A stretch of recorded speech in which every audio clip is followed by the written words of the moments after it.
We got another plan today, so we're just about to take the discs off and we're going to put the cable cultivator on to do the last remaining fields on this farm. We've got 3 fields to do on this farm. So I'm just going to run the disc over and go and park it over there where Johnny is.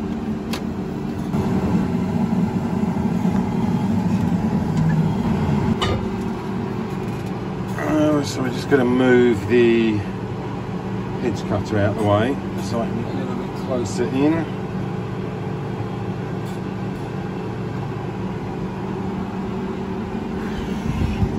Nice clean combine. It's been cleaning it, ready to put it away.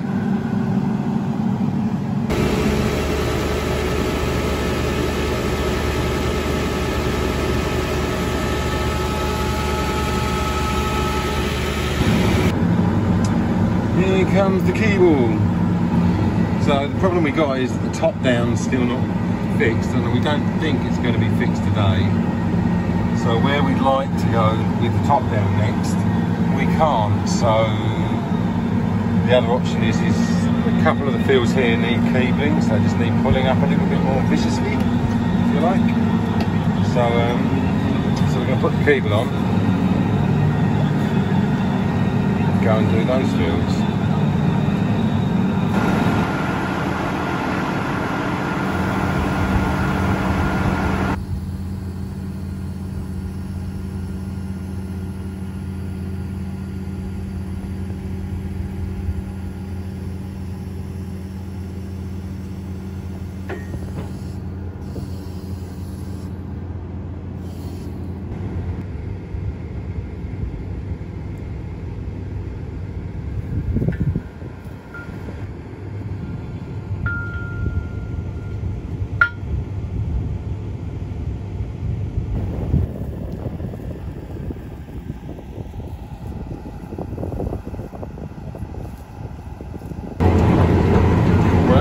Going. The cable's in the ground.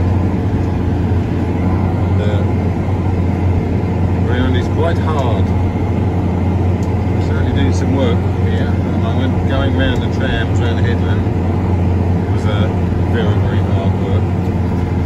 I lifted it a little bit out of the ground just to go a little bit shallower, and I'll go over that again anyway as I cross the headlands.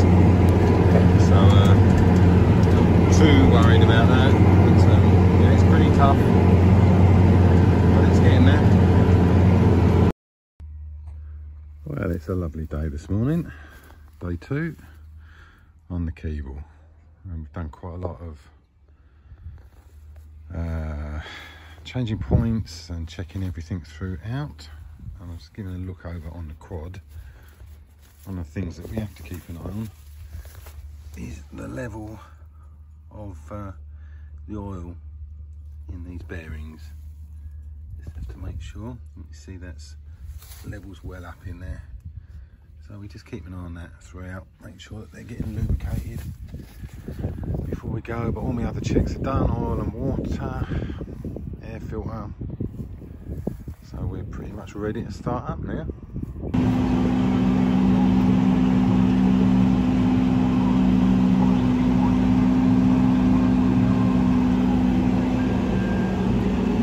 Just as a note, in case you ever hear what's going on the radio in the background, I've usually got on 648 medium wave, which for those people in the UK is one of the ways of listening to Radio Caroline.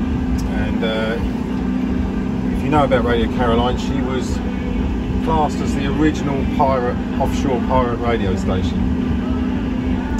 Started back in the 60s and carried on through up until about 1993. 2 main ships that were used out in the North Sea off the Essex coast was the Me Amigo and then the Ross Revenge. The Me Amigo unfortunately sank while she was out in the North Sea, and the Ross Revenge then came along in 1983 and was the ship that they used for about 9-10 years. And in fact the Ross Revenge still survives today, and she's moored just off the coast here, just off the Essex coast. And I'm quite heavily involved in Radio Caroline, so I spend a lot of time out on the ship. You can can see some videos on the channel here, and there'll be more popping up, so do have a look and do have a listen. You can find out Radio Caroline on the internet, radiocaroline.co.uk, or if you're in the UK, in the sort of east area of the UK, you can get it on 648 medium wave, and still using the album format that she was using back in the sort of 70s and 80s. Great station, so if you hear that in the background, that's what's going on. When we were doing maintenance this morning, we had to replace quite a few shear bolts. So on those front, especially on those front tines that you can see, they've got shear bolts in there that let go if the ground's too hard, or if they hit anything too rigid. And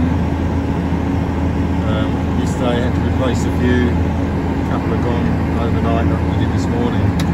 So replaced some of the points as well. They'd finally worn through about as much as we could let them go. Hopefully we're back up to full attack at the moment. It seems to be going okay, going sort of pretty steady. Not rushing it, it's just heavy ground.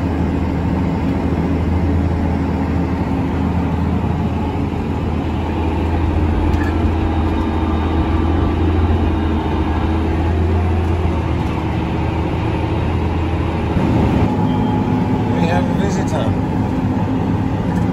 Johnny G on the top of there. Now Johnny G is a wealth of knowledge. He knows so much about the land, and I've learned so much from him. Always got great tips about getting the best out of the equipment. So he's just having a look at what's going on behind me here. If we need to make any adjustments, I'm sure he'll tell me. I could listen to him talk for hours and hours about the land.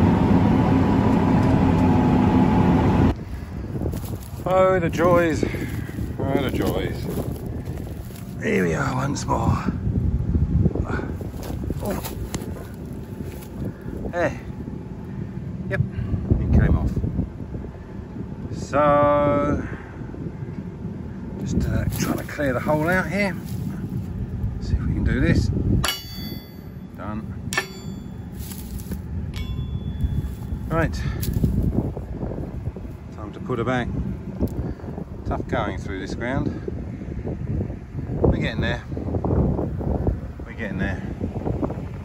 Everything else is holding on at the moment. Whew. And it's hot out here.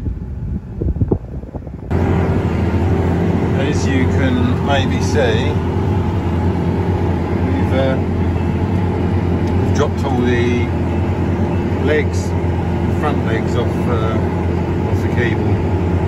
We were just losing too many teeth on the end there. The shear bolts were breaking a fair few shear bolts. The ground is just really tight.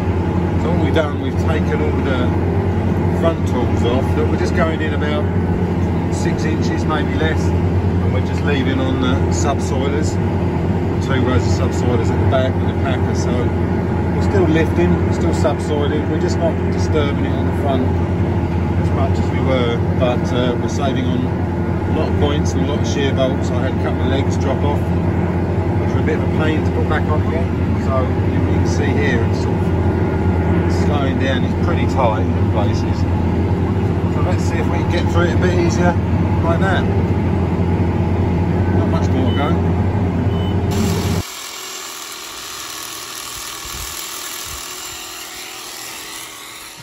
And yet another breakdown. So Nick's come out. So what's happened is one of the shear bolts has gone on one of the legs, and it's got wedged down the side of the leg. We just wedged the leg in the upright position, so we can't drop it back down and put a new shear bolt in, unfortunately. So Nick's just trying to cut through the old one.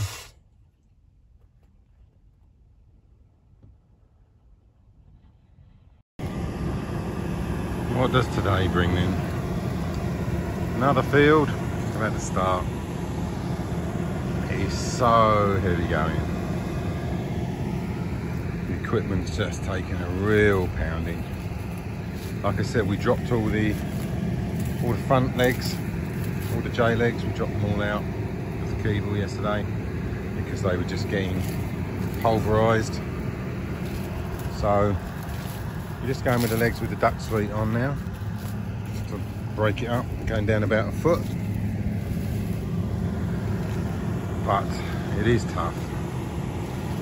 Wish me luck. Here we go. At least it's cool with the aircon.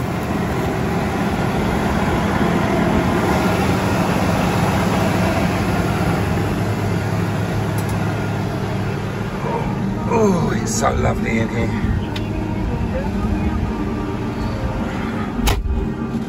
That's better.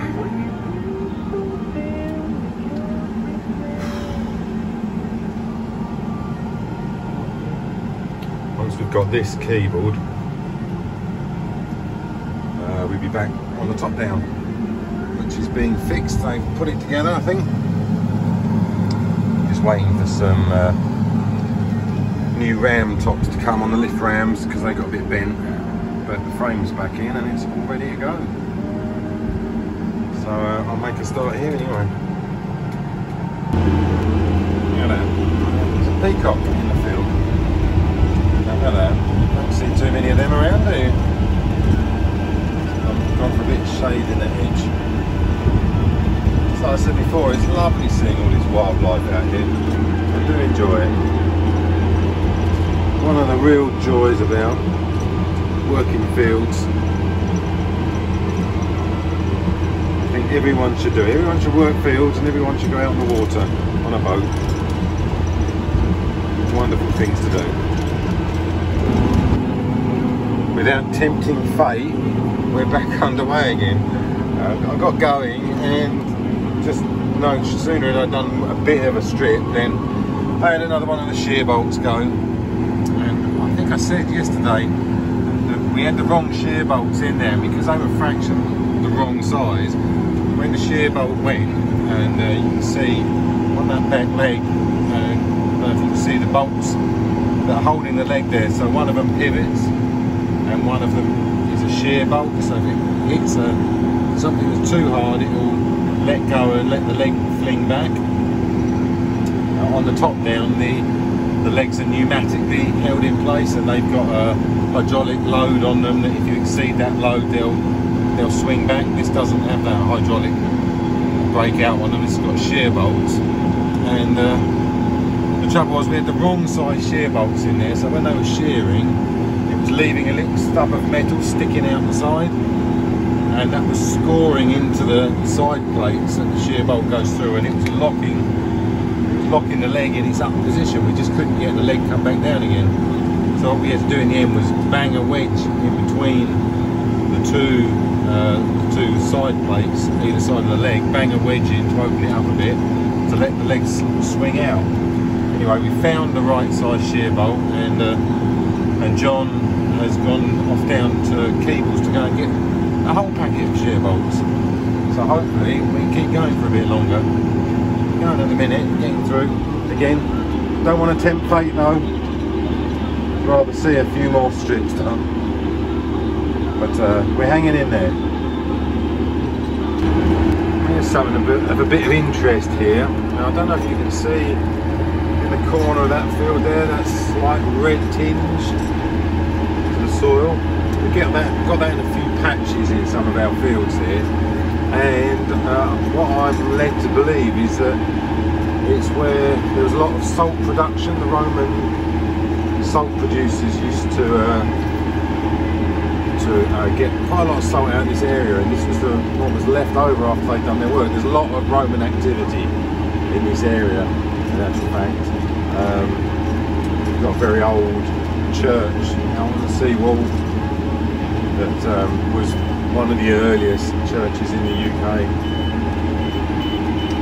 A couple of old Roman roads out this way, so there was obviously a lot of activity going on, and you can see that sort of red tinge in the ground there.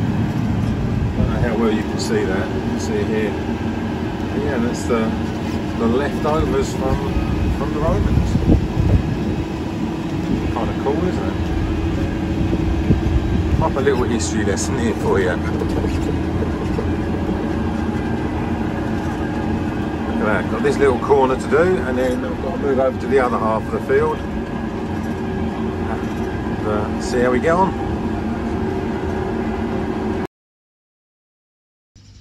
How about this?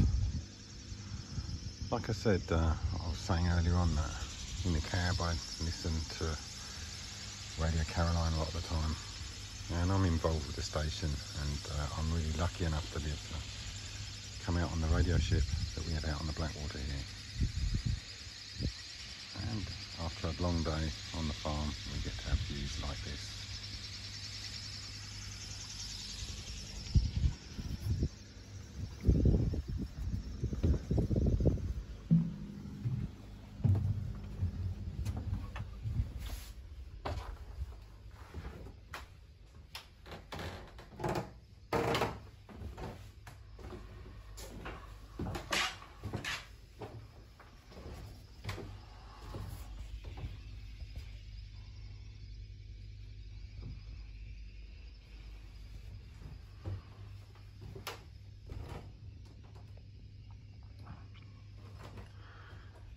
Not a bad way to end the day.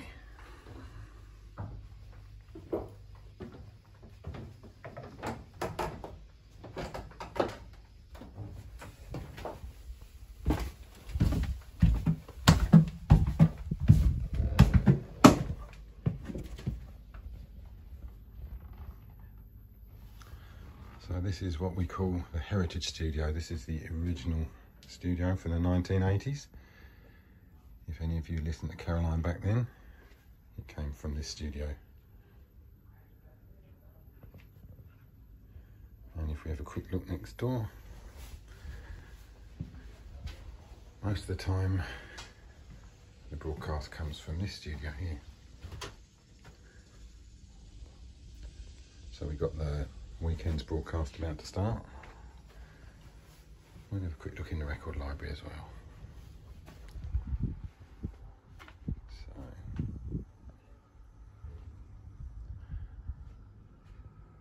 Go, quick tour around the Ross Revenge.